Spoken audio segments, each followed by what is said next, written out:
आप उसको ट्रीट कर सकते हो, ट्रीटिंग बोलते हैं उसको, मैंने उसको पास ला सकते हो और उस तरह से पूरी छोटी आंत की जांच एक बार में कर सकते हो।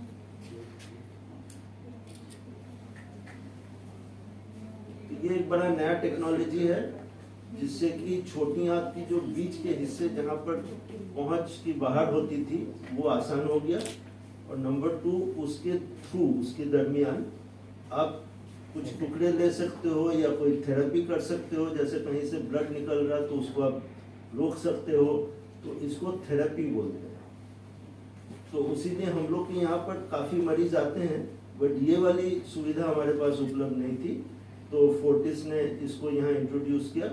और हमारे यहाँ जो स्पेशली ट्रेंड बड़े सीनियर डॉक्टर हैं, डॉक्टर रिंकेश बंसल, ये इस चीज़ के एकदम स्पेशलिस्ट है।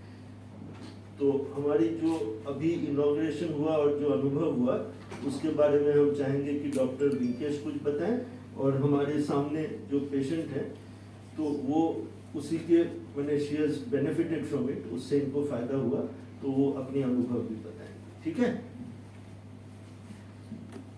Thank you sir. तो जो ये पावर स्पाइरल एंट्रोस्कोपी है, ये हरियाणा में पहली है, दिल्ली एनसीआर में थर्ड है जो हमने अभी स्टार्ट की है। सो इसमें जो हमारे पास केस हैं मैं उनके बारे में आपको बताना चाहूँगा। ये इराक से हैं और इनकी हिस्ट्री थी कि पिछले 3 साल से इनको ब्लीडिंग होती थी, ब्लड लगवा, जैसे सर ने बताया इनकी स्कोपी में ऐसी चीज नहीं आई कि जो बता सके कि कहाँ से ब्लड आ रहा है। सो हमने इनके इन्वेस्टिगेट किया तो पहला तो इनका निकल के आया कि इनका थोड़ा लिवर कमजोर है, लेकिन उससे भी इनकी ब्लीडिंग एक्सप्लेन नहीं हुई। देन हमने इनका पावर स्पाइरल एंट्रोस्कोपी किया, तो जो छोटी आंत में कई सारी 15-20 एबनॉर्मल ब्लड वेसल, जिनको हम एंजियोडिस्प्लेसिया बोलते हैं, वो इनके केस में थी, जो बार बार बीच में ब्लीड करती थी।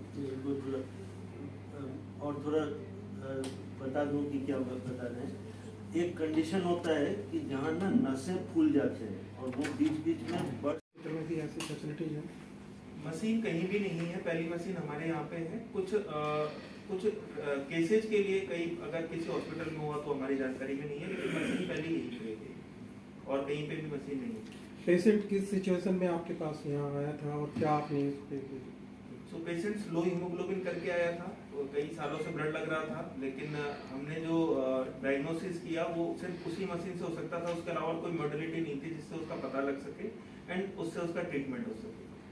सो पावर स्पाइरल एंट्रोस्कोपी से हम स्मॉल इंटेस्टाइन के बहुत डीप तक जा पाए, बहुत टाइमली चीज़ों को कर पाए और उसको साथ के साथ हमने उसी गो में मैनेज भी किया।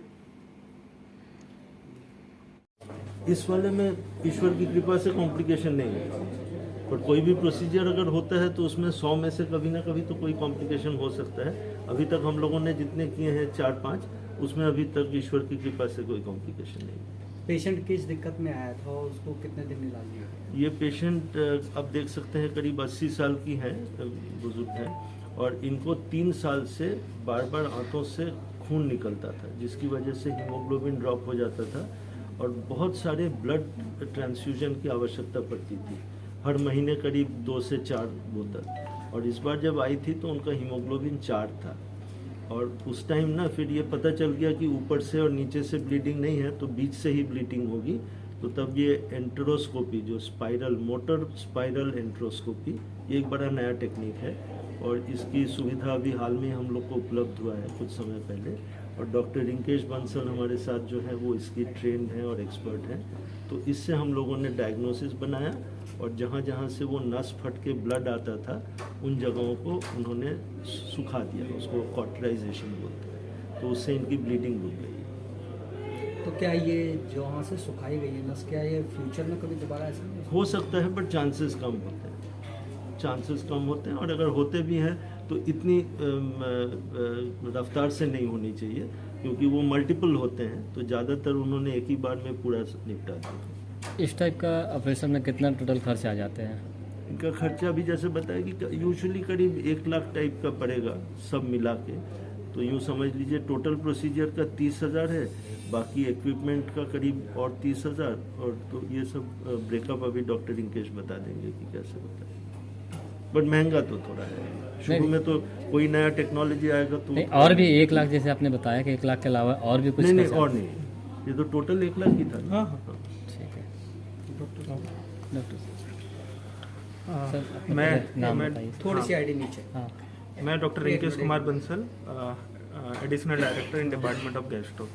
सो जैसा कि इस केस के बारे में, इस केस में स्पायरल एंट्रोस्कोपी और एकमात्र मेथड थी जिससे कि हम इसे डायग्नोसिस कर सकते थे और ट्रीट कर सकते थे।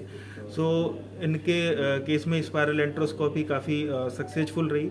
रिगार्डिंग कॉम्प्लिकेशन, यस कॉम्प्लिकेशंस होते हैं प्रोसीजर्स के, लाइक स्पायरल के कॉम्प्लिकेशन जो मेन है वो पेन है, एंड कई बार लीक हो सकता है, परफोरेशन हो सकता है और ब्लीडिंग हो सकती है।